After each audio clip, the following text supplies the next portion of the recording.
लोग 1 minute 2 minute के कीमत कोई समझता ही नहीं।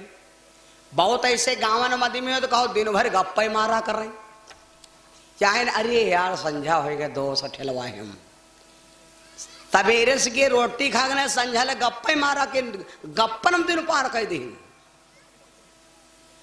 2 मिनट का समय जानते हो कत्ता होते? 2 मिनट का समय कौन बहुत हो बताओ भाई?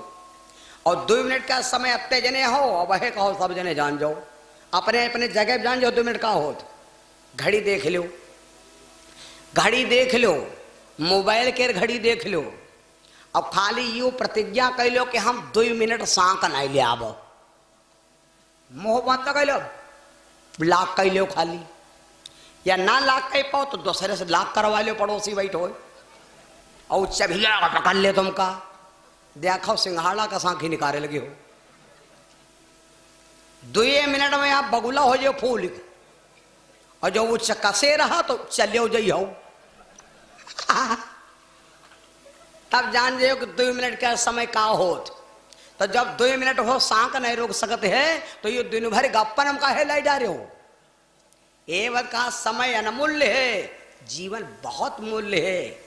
हमारे गुरु जी कहा करते हैं कि ये अपने जीवन का एक एक पल का एक एक क्षण का अपना कीमती समय निकाल कर कोई अच्छे कार्य में लगाइए।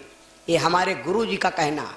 हमारे गुरु जी की उम्र इस समय 1 साल 114 साल की उम्र है, और हमारे आश्रम से 7 अक्टूबर से यात्रा निकली है, पैदल यात्रा, और वो पैदल यात्रा जाएगी जौनपुर आजमगढ़ बिहार तक। मैं भी अपने गुरुजी के साथ पैदल जाता हूँ। 114 साल जो आदमी हो जाए तो वो इससे कह दो भला का डोलो डाल बगिया ले जाते हैं। और 114 साल के हमारे स्वामी जी हैं, पैदल यात्रा पूरी करते हैं। पूरी पैदल यात्रा 11,000 किलोमीटर तुम्हारे चंद्रिका देवी तक आते हैं गुरुजी हमारे। मुंडा गोपाल आश्रम पड़ता महमूदाबाद के आगे। इतने लोग बैठे हो तो कोई तो मलमू हुई हल्ट बनी है। तो हमारे गुरुजी कहते हैं कि अपने जीवन का एक एक मिनट का अपना समय समझे रहो कितना कीमती है। ठीक है, गप्पर न लो। केवट आया खड़ा हो गया। अब देखिए भैया, केवट झगड़ा करे ना तो पार्वती जी शंकर जी से बोली महाराज यह बात समझ में नहीं आई। पार्वती जी बोली महाराज यह बात समझ में ना आई, वह तो भगवान आए 3 पैग में 3 लोक, जब ना पिलीन भगवान नाव बिना व्याकुल खड़े, सोई कृपा निधान।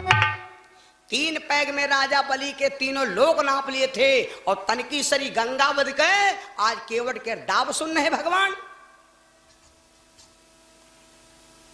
भगवान शिव ने कहा देवी, भगवान राम का और गंगा जी का कुछ रिश्ता है, क्योंकि गंगा जी हैं भगवान की बिटिया।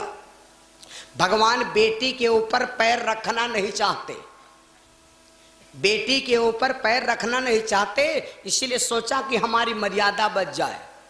दुनिया में सबको बेटा को लात से मारना, औरत के यहाँ 2-4 लातें रोज मारो, लेकिन लड़की और छोटे भाई को लात से कभी नहीं मारना। छोटे भाई और लड़की के ऊपर हाथ नहीं उठाना, लात नहीं मारना। भगवान ने सोचा कि मर्यादा बच जाए और धर्म बच जाए।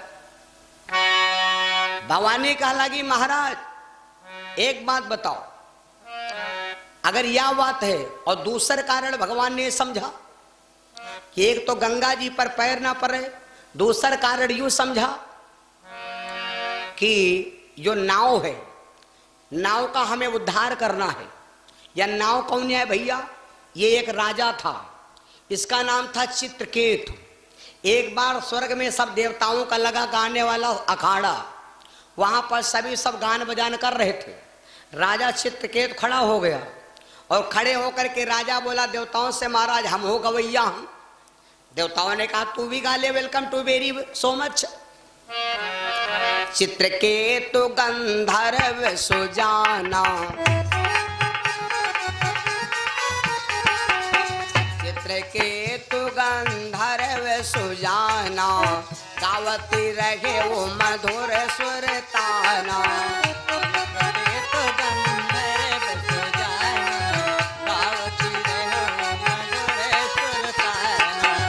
चित्रकेतु गंधर्व सुजाना, गावती रहे वो मधुर सुर ताना। राजा खड़े होकर के गाने लगा और कई गाने में भैया यही स्वर व्यंग लगावती भयऊ ओ दुर्वासा क्रोधित हो गयो। अनसुईया जी के बेटा दुर्वासा ऋषि क्रोधित में आ गए कि राजा गाय तो रहा लेकिन हम जैसे संतन के अंगों को काट रहा, गंधर्वों का गाना ये गलत गा रहा है। वास्तविक में गाना बजाना कोई हो, अगर गाना कंसुरा गा रहे हो तो उसका पाप भोगना पड़ेगा। पता नहीं कतना हमको सेना वाले मानित है।